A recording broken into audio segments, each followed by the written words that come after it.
It is beyond bizarre seeing Tomb Raider run on Sega's ill-fated 32x system. Now, I've covered OpenLARA before. It is a project by Xproger, a developer dedicated to bringing Tomb Raider to every system you could imagine, yet never expect.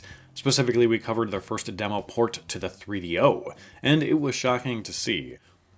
Most people could never believe the lowly 3DO could possibly handle the game, but the reality is the system is actually very capable of 3D rendering and has plenty of game storageability, being a CD-based console. Now, was the 3DO version as clean as the PlayStation version? No. Did it run as smoothly? No. But it ran. And it's also important to note that this version wasn't fully optimized yet.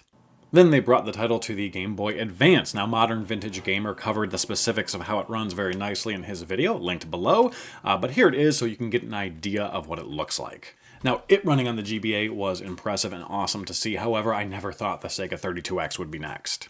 The system always felt so bottlenecked by the Genesis.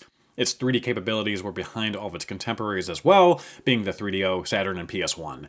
Plus, it runs games via cartridges.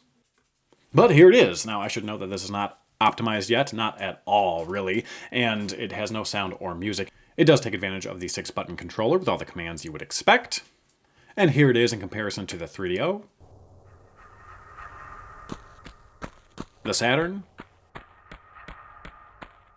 and the PS1.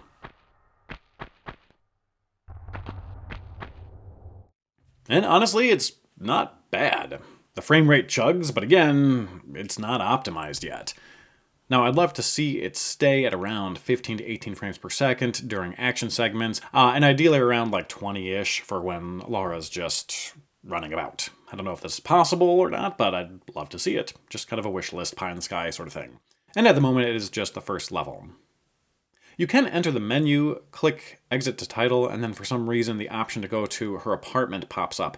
Now if you click this, you aren't actually taken there, but you're given her loungewear to trot around in. I'm assuming this is a glitch though. Otherwise, I would imagine it'd be very difficult to put the entire game on the 32x. You would need a giant cart, even if you subtracted out all of the FMV sequences, which I think you would have to do. At the moment, this demo is 2 megabytes, so again, it would have to be a massive sized game for the system. Certainly not something that would be feasible or affordable in the 90s. I'll put a link to the game in the description below, and be sure to check it out and let me know what you think in the comment section. Aside from that, thank you so much for watching. Please subscribe, hit that notification bell, and hope to see you all back for the next one. Take care.